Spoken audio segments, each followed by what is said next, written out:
Hi friends, welcome back to Ashwini Das kitchen. నేను అశ్విని. ఈ రోజు నేను మీకు ములక్కాడ పప్పుచారు ఎలా ప్రిపేర్ చేసుకోవాలో చేసి చూపిస్తున్నాను. టేస్ట్ అయితే చాలా చాలా బాగుంటుంది. చూస్తున్నారు కదా, ఎంతో సింపుల్ గా ఉంటుంది ప్రిపరేషన్ కూడా. ఇది మనకు రైస్ లోకి కానీ ఇడ్లీలోకి కానీ సైడ్ డిష్ గా చాలా చాలా బాగుంటుంది. రెగ్యులర్ గా చేసుకునేదే, బట్ నేనైతే ఈ రోజు మీకు నా స్టైల్లో చేసి చూపిస్తున్నాను. ప్రిపరేషన్ అయితే చాలా సింపుల్ గా ఉంటుంది. లేట్ చేయకుండా ఈ సింపుల్ ములక్కాడ పప్పుచారుని ఎలా ప్రిపేర్ చేసుకోవాలో చూసేద్దాం. ఇక నేను కుక్కర్ లోకి 1.5 గ్లాస్ వరకు కందిపప్పును తీసుకొని శుభ్రంగా వాష్ చేసేసి ఒక 2 సార్లు శుభ్రంగా వాష్ చేసేసి ఒక అరగంట నుండి గంట పాటు నానబెట్టుకున్నాను. సో ఇక్కడ చూపిస్తున్నాను కదా, ఈ గ్లాస్ తో నేను 1.5 గ్లాస్ వరకు కందిపప్పును తీసుకున్నాను. ఇప్పుడు ఇందులోకి 1 కప్పు వరకు టొమాటో ముక్కలు, 1/2 టీ స్పూన్ పసుపు, 2 స్పూన్స్ ఆయిల్ వేస్తున్నాను. ఆయిల్ వేయడం వల్ల మనకు పప్పు అనేది పొంగిపోకుండా ఉంటుంది. ఇలా 2 స్పూన్స్ ఆయిల్ వేసుకున్న తర్వాత ఇందులోకి వాటర్ ని యాడ్ చేస్తున్నాను. ఇలా కొద్దిగా వాటర్ ని, పప్పు మునిగేంత వరకు వాటర్ వేసుకుంటే సరిపోతుంది. ఇలా వాటర్ ని వేసేసుకొని మూత పెట్టేసేసి మీడియం ఫ్లేమ్ లో ఒక 2 to 3 విజిల్స్ వేయించుకుంటే కరెక్ట్ గా సరిపోతుంది. చూస్తున్నారు కదా, ఇలా విజిల్ పెట్టేసేసి మీడియం ఫ్లేమ్ లోనే ఉంచుకొని ఒక 2 to 3 విజిల్స్ కరెక్ట్ గా సరిపోతుంది. చూస్తున్నారు కదా, పప్పు అనేది చక్కగా ఉడికిపోయింది. పైన మీకు చూపిస్తున్నాను చూడండి, కొద్దిగా కూడా పొంగిపోకుండా పప్పు అనేది పర్ఫెక్ట్ గా కుక్ అయింది. ఇప్పుడు ఇందులోకి మనము వాటర్ ఏమన్నా ఎక్స్ట్రాగా ఉంటే మీరు తీసేసుకోండి. నాకైతే కరెక్ట్ గా సరిపోయింది కాబట్టి నేను ఇలానే స్మాష్ చేస్తున్నాను.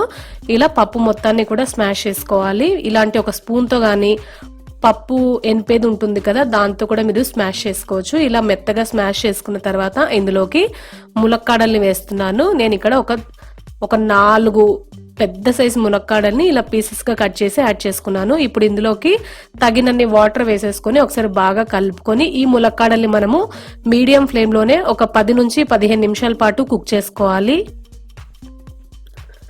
ఇలా తగినన్ని వాటర్ వేసుకొని మంటని మీడియం ఫ్లేమ్ లో పెట్టుకొని 10 నుంచి 15 నిమిషాల పాటు కుక్ చేసుకోవాలి. ఇందులోకి నేను 1/2 టీ స్పూన్ సాల్ట్ ని కూడా యాడ్ చేసుకొని ఇలా మూత పెట్టేసేసి ఒక 15 నిమిషాల పాటు కుక్ చేసుకుంటే ములక్కాడ అనేది కరెక్ట్ గా కుక్ అవుతుంది. చూస్తున్నారు కదా, పర్ఫెక్ట్ గా కుక్ అయింది.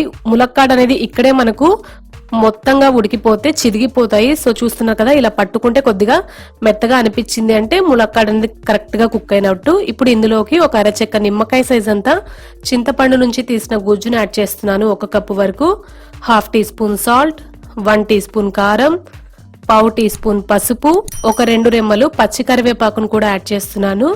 ఇలా అన్నిటిని కూడా వేసేసుకొని తగినన్ని వాటర్ వేసుకొని ఒకసారి బాగా కలుపుకొని మంటని మీడియం ఫ్లేమ్ లోనే ఉంచుకొని మళ్ళీ ఒక 12 నిమిషాల పాటు కుక్ చేసుకోవాలి. మీరు ఇక్కడే తగినన్ని వాటర్ ని కూడా యాడ్ చేసుకొని బాగా కలుపుకొని, మీకు ఇంకా సాల్ట్ తక్కువైంది అంటే సాల్ట్ కూడా యాడ్ చేసుకోండి. నాకైతే కరెక్ట్ గా సరిపోయింది. ఇలా మొత్తం అంతా కూడా బాగా కలుపుకున్న తర్వాత మంటని మీడియం ఫ్లేమ్ లో ఉంచుకొని ఒక 12 నిమిషాల పాటు కుక్ చేసుకోవాలి. 12 మినిట్స్ తర్వాత ఇందులోకి నేను కొద్దిగా బెల్లంని వేస్తున్నాను. మీకు బెల్లం ఇష్టం ఉంటే వేసుకోండి, లేకపోతే స్కిప్ చేసేసేయండి.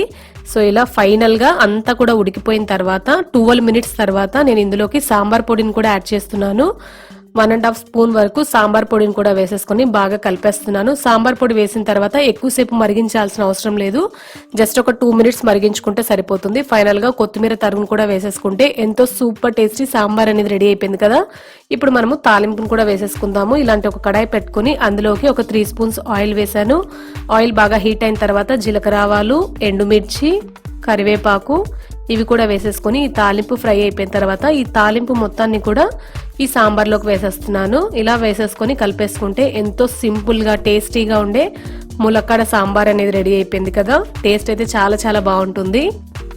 ఇలా తాలింపు మొత్తాన్ని కూడా వేసేసుకొని బాగా కలుపుకున్న తర్వాత ఒక 2 మినిట్స్ తర్వాత స్టవ్ ఆఫ్ చేసుకుంటే ఎంతో సింపుల్ గా టేస్టీగా ఉండే ములక్కాడ సాంబార్ రెడీ అయిపోయింది కదా. ఇది మనకు రైస్ లోకి కానీ ఇడ్లీలోకి కానీ సైడ్ డిష్ గా చాలా చాలా బాగుంటుంది. ఇలా సాంబార్ పెట్టేసుకొని అప్పడాలు వేసుకొని తింటుంటే అసలు ఎంత తింటామో లెక్కే లేదు, అంత టేస్టీగా ఉంటుంది. చూసారు కదా, ప్రిపరేషన్ కూడా చాలా సింపుల్ గా ఉంది. మీకు ఈ వీడియో నచ్చినట్లయితే ప్లీజ్ లైక్ చేయండి. మీరు మన ఛానల్ ని ఫస్ట్ టైం కనుక చూస్తున్నట్లయితే సబ్స్క్రైబ్ చేయడం మాత్రం అస్సలు మర్చిపోకండి. మరో మంచి రెసిపీతో మీ ముందుకు వచ్చేస్తాను. అంతవరకు థ్యాంక్ యూ.